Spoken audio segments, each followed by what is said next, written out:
Okey, Assalamualaikum guys. Saya Eddie. Saya sekarang dekat tempat tester mesin. Nampak belakang ni? Siap merah lagi. Ini keputusan untuk BMW F10 yang menggunakan electronic absorber. So dekat sini merah ni dah keluar, bermaksud absorber depan dia dah leaking. Okey, tetapi saya bukan cerita pasal F10.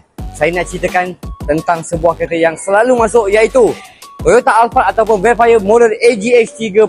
Okey. So sebenarnya owner kereta ni seorang usahawan. Sebelum ni dia pernah hantar AGX 30 yang pertama, kemudian dia hantar yang kedua. So yang ini AGX 30 yang kedua. Okey, kereta ni isu dia sebenarnya kereta ni menggunakan adjustable absorber. Tetapi bila owner rasa yang sebelum tu pakai yang standard dah buat sedap, jadi dia buat keputusan untuk kita buka adjustable dia dan kita masukkan balik yang stock original absorber yang kami dah refurbish Portugal dan Super. So pada mulanya kereta ni datang, bila saya test, betul, saya rasa memang depan tu bunyi dia memang teruk dan memang tak sedap untuk bawa. Jadi bila kereta ni siap, saya tak masukkan tester mesin sebab yang itu adjustable, memang keras. Yang mesin ni untuk kita bacakan ground contact, kelembutan pada absorber. Jadi saya tak perlu masuk dekat situ. So bila kereta sampai, saya terus test dan kita masuk dekat OS, kami buka. So bila buka, ini ada adjustable absorber dia. Bukannya absorber yang tak bagus, tapi mungkin tak sesuai dengan owner. Jadi kereta ni adjustable ni owner pakai lebih kurang 2-3 minggu. So dia buat keputusan untuk tukar. So bila dia pun dia bawa yang stock absorber.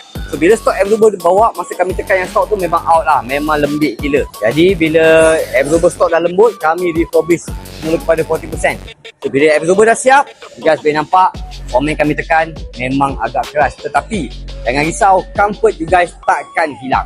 Jadi bila dah siap semua absorber, kami pun mulakan proses pemasangan.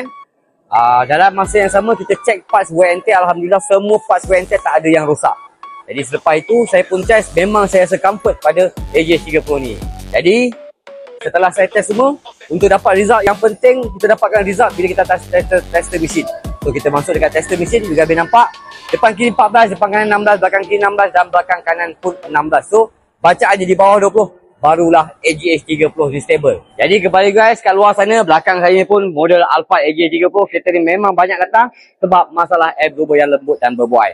Jadi kembali guys, kat luar sana yang menggunakan MPV, Alphard, Velfire, Grand Ace, Estima ada masalah berbuai, senang je. You guys boleh roger saya dengan cara masuk dekat link bio saya ataupun roger nombor saya 0166737696. Ini bukan nombor scammer, ini nombor saya. You guys boleh direct roger saya, InsyaAllah kita sertakan. Jadi kepada you guys kat luar sana, terima kasih.